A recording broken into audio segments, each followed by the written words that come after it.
নমস্কার, আমি অ্যাস্ট্রোলজার বৈশালী সরকার। সারাটা সপ্তাহ আপনারা কেমন কাটাবেন? 14 এপ্রিল টু 20 এপ্রিল অর্থাৎ 20 এপ্রিল সারাটা সপ্তাহ আপনারা কিভাবে সতর্কতার মধ্যে দিয়ে যাবেন সেটাই আজকে কিন্তু আলোচনা করব।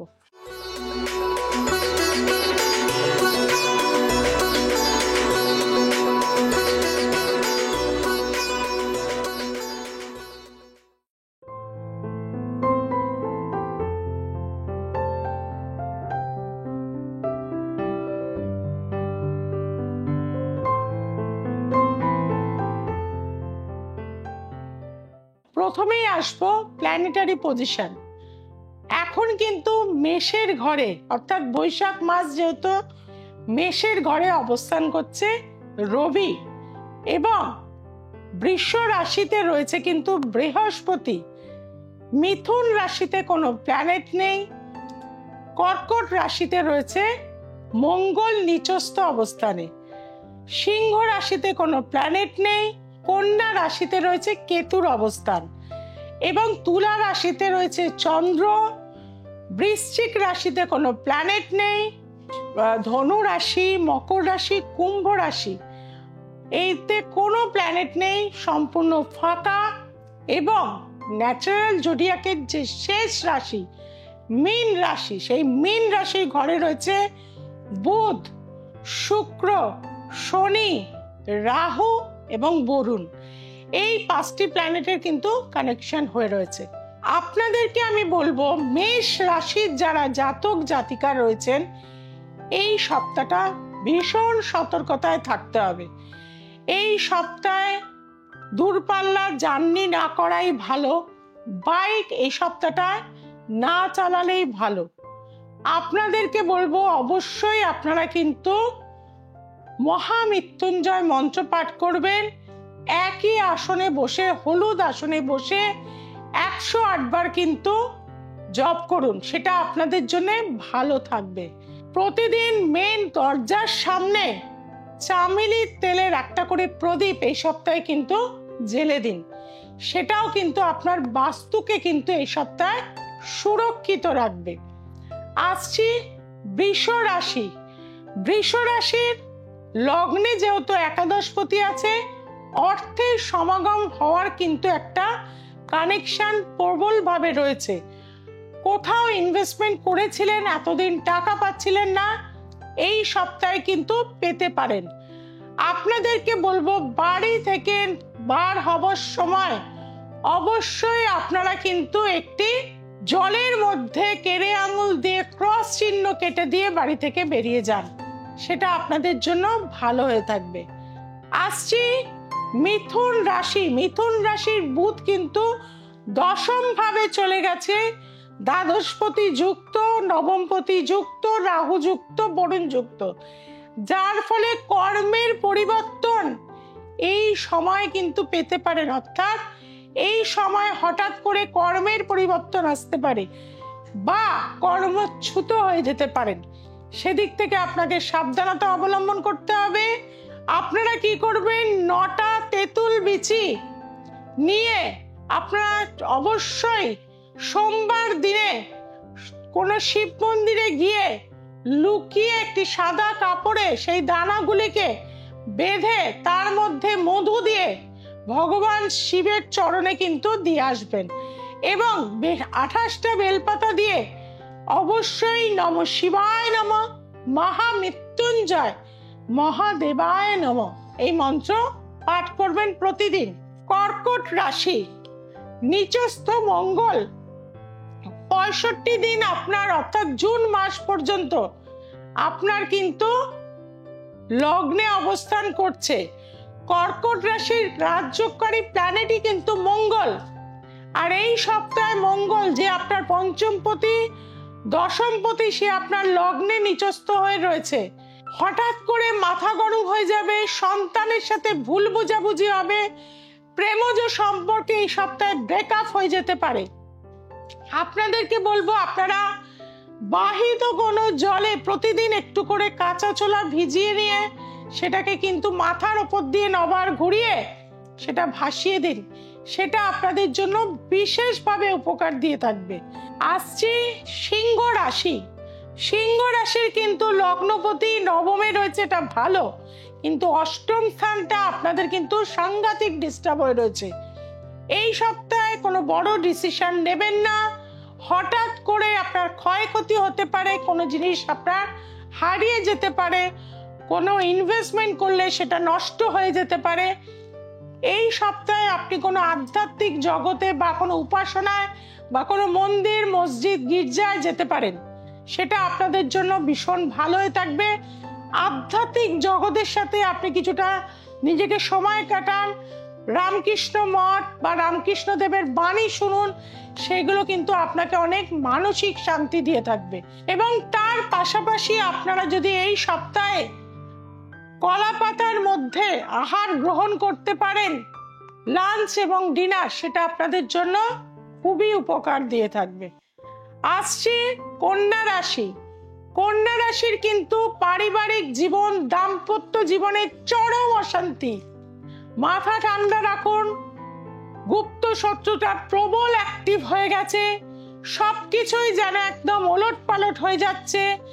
এই সপ্তাহে কিন্তু 8 ঘন্টা করে মেডিটেশনে থাকুন এবং নর্থ ইস্ট কর্নারে একটি মাটির পাত্রে 9টি লবঙ্গ, একটু কর্পূর, একটু তুলসী পাতা দিয়ে জল দিয়ে রেখে দিন।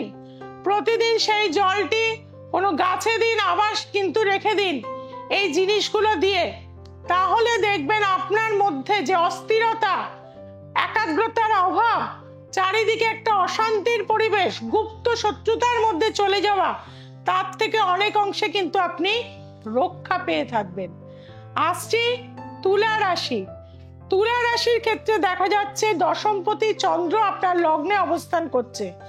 সেক্ষেত্রে আমি বলে থাকবো কর্মের একটা উন্নতির যোগ রয়েছে এবং রবি চন্দ্রের কানেকশন হচ্ছে, অর্থাৎ এই সময়টা আপনার জীবনে নতুন কোনো একটা সৃষ্টির একটা কিন্তু কানেকশন তৈরি হবে। এই সপ্তাহে কোনো নতুন খবর আপনি পাবেন, কোনো বিজনেস গ্রোথ আপনার বৃদ্ধি হতে পারে, কোনো অপরচুনিটি আপনি কিন্তু এই সপ্তাহে পেতে পারেন।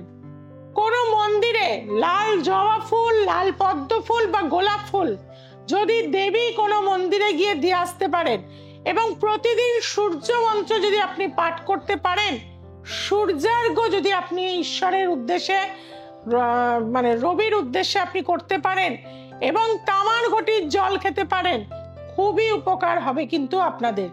বৃশ্চিক রাশি, লগ্নপতি নিচস্থ অবস্থায় আপনার নবম ভাবে অবস্থান করছে। শরীরের যত্ন নিতে হবে, জল খেতে হবে প্রচুর, ডাবের জল খাবেন। মানসিক হতাশা, ঘুম কম হওয়া, এগুলো প্রবল বাড়বে। সঠিকভাবে কোনো ডিসিশন এই সপ্তাহে নিতে যাবেন না। বিয়ের দেখাশুনো হলেও এই সপ্তাহে কোনো ডিসিশনে ফাইনাল করবেন না। সন্তানকে নিয়ে টেনশন বাড়বে, দাম্পত্য জীবনে কিন্তু সমস্যা আসবে। পেমেন্ট, যারা ব্যবসা করছেন তাদের কিন্তু পেমেন্ট আটকে যাবে, সেদিক থেকে কিন্তু আপনাদের অবশ্যই সাবধানতা অবলম্বন করতে হবে। আপনাদের বলবো আটা দিয়ে 4 মুখের একটি প্রদীপ প্রতিদিন নিজেরা বানাবেন এবং ঘরে মন্দিরে হনুমানজির ছবি রাখবেন, ছোলা গুড় দেবেন এবং ওই 4 মুখের প্রদীপ আটা দিয়ে, সর্ষের তেল দিয়ে এবং প্রদীপের নিচে একটু গম দিয়ে আপনারা ওই প্রদীপ জ্বালুন। আপনাদের এই সপ্তাহের যে দুঃখ, দুর্দশা, কষ্ট রয়েছে অনেক অংশে কিন্তু দূর হয়ে যাবে। আসছি ধনু রাশি। ধনু রাশির ক্ষেত্রে দেখা যাচ্ছে মানসিক টেনশন এই সপ্তাহে বাড়বে, স্টুডেন্টদের অস্থিরতা বাড়বে, ক্লাস টেস্টগুলোতে নাম্বার অনেক অংশে কম হবে, মক টেস্টে রেজাল্ট খুব একটা ভালো হবে না, কিন্তু পেশেন্স হারালে চলবে না। পেশেন্সকে আপনাকে রাখতে হবে, ধৈর্য বৃদ্ধি করতে হবে। তার জন্য প্রাণায়াম, একাগ্রতা, মেডিটেশন, জিম কিন্তু আপনাদের করতে হবে। কাঁচা হলুদ প্রতিদিন ½ ইঞ্চি করে গ্রহণ করুন। এই সপ্তাহে আপনারা ভীষণ ভালো তালে থাকতে পারবেন। আসছি মকর রাশি। মকর রাশির ক্ষেত্রে বলবো মাথাটা কিছুটা ঠান্ডা রাখতে হবে, কারো সাথে তর্ক বিতর্কে যাবেন না, ছোট ছোট ঝামেলা একটা ভয়ঙ্কর অশান্তিতে পরিণত হবে। কাছের কোনো মানুষের থেকে আপনি এই সময় আঘাত পাবেন, বা কাছের কোনো মানুষ আপনাকে ছেড়ে হয়তো চলে যাবে। সেক্ষেত্রে কিন্তু নিজের মনকে শক্ত রাখার জন্য গীতা পাঠ করুন। প্রতিদিন 1 অধ্যায় করে গীতা যদি আপনি পাঠ করতে পারেন, আর বিবেকানন্দের যদি জীবনী আপনি পড়তে পারেন, মনে অনেক জোর পাবেন। আমাদের জীবন কি, তার থেকে আমরা কি উপলব্ধি করতে পারি, আমাদের ধৈর্য কিভাবে নিয়ে আসবো, সবকিছুই কিন্তু আপনি পড়তে পারবেন বা জানতে পারবেন। আসছি কুম্ভ রাশি, একদম স্পিকটি নট হয়ে এই সপ্তাহে থাকুন। যে যা বলে চুপচাপ 1 কান দিয়ে ঢোকান, 1 কান দিয়ে বার করুন। নিজে কোনো ঝামেলায় জড়াবেন না, কোনো নেশা এই সপ্তাহে করবেন না। বড় চোট আঘাত রয়েছে, বা অতিরিক্ত নেশা করা, ফুড হ্যাবিট ভুলভাল হয়ে যাওয়ায় হসপিটাল যোগ রয়েছে। মোবাইল হারিয়ে ফেলা, টাকা নষ্ট হয়ে যাওয়া, এমনকি মোবাইলের মাধ্যমে ভুল জায়গায় টাকা চলে যাওয়া বা ফ্রড হয়ে যাওয়ার কানেকশন কিন্তু কুম্ভ রাশির এই সপ্তাহে রয়েছে। আপনাদেরকে বলবো, আপনারা কিন্তু অবশ্যই রাস্তার কুকুরকে প্রতিদিন সেবা দিন। একটা মাটির কুলের মধ্যে জল নিয়ে প্রতিদিন সেখানে দিন রাস্তায়, এবং সেটা প্রতিদিন পরিষ্কার করে আবার জল দিন, যাতে রাস্তার স্ট্রিট ডগরা জল খেতে পারে এই গরমে। দেখবেন তারা যদি সন্তুষ্ট থাকে, আপনিও, অর্থাৎ মহাকালের বাহন যদি সন্তুষ্ট থাকে, আপনিও কিন্তু অনেকটাই ভালো থাকতে পারবেন। মীন রাশির এই সপ্তাহটা কিন্তু যথেষ্ট ঝামেলা ঝঞ্ঝাট রয়েছে। বিশেষত শরীরের খেয়াল রাখতে হবে। দুমদাম কোনো ডিসিশন নিলে চলবে না। দাম্পত্য জীবনে কিন্তু চরম অশান্তি আসবে। শত্রুরা প্রচন্ড অ্যাক্টিভ হয়ে যাবে। রাস্তায় বেরোতে গেলে সানগ্লাস, ছাতা, টুপি ছাড়া বাড়াবেন না। সানস্ট্রোক হয়ে যাওয়া বা বিভিন্ন রকম রোগের প্রকোপ কিন্তু এই সময় আপনাদের বাড়বে এই সপ্তাহে। আপনাদেরকে বলবো, আপনারা অবশ্যই বাড়িতে নিজেরা ঠাকুরের পুজো করুন। চেষ্টা করুন ওয়ার্ক ফ্রম হোম করতে, বাড়িতে থাকতে, এবং মৌরি মিশ্রিত জল প্রতিদিন আপনারা আহার করুন। সেটা আপনাদের জন্য ভালো হবে।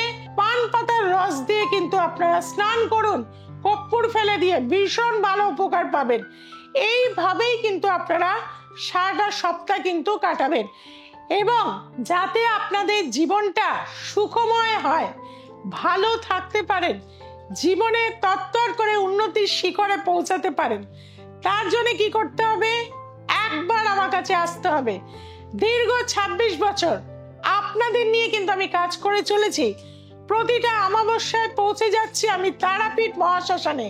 27শে এপ্রিল বছরের প্রথম অমাবস্যা, 1432 বঙ্গাব্দের, সেই অমাবস্যায় কিন্তু আমি থাকছি তারাপীঠ মহাশ্মশানে। যারা আসতে চাইছেন, যোগাযোগ করতে চাইছেন, সমস্যা মুক্ত হতে চাইছেন, তাদেরকে বলবো নিচে যে ফোন নাম্বার যাচ্ছে অবশ্যই সেখানে যোগাযোগ করুন। আর যারা দূরে রয়েছেন, অ্যাব্রডে রয়েছেন, দিল্লিতে রয়েছেন, ব্যাঙ্গালোরে রয়েছেন, কাশ্মীরে রয়েছেন, কোনোভাবেই আসতে পারছেন না, তারা কি করবেন? তারা অবশ্যই অনলাইন কনসালটেন্সি করতে পারবেন। তার জন্য একটু আগে থেকে কিন্তু বুকিং করতে হবে, কারণ অনলাইনে ভীষণ চাপ থাকে। আমার প্রতিদিনের একটা চেম্বারে ব্যস্ততা থাকে। আর প্রতিদিন আপনারা কিন্তু কলকাতায় আমাকে পেয়ে যাচ্ছেন বিভিন্ন চেম্বারে। নতুন চেম্বার ইকো পার্কের অপোজিটে পেচার মোড়ে, সেখানে আমাকে পেয়ে যাচ্ছেন প্রতি সপ্তাহে।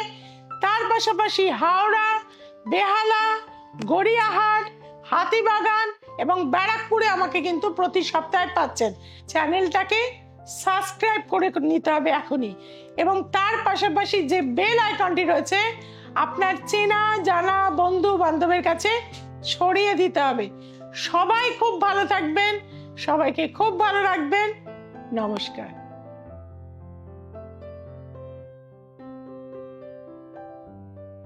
হরদা থেকে আমার নাম সুস্মিতা সাহা।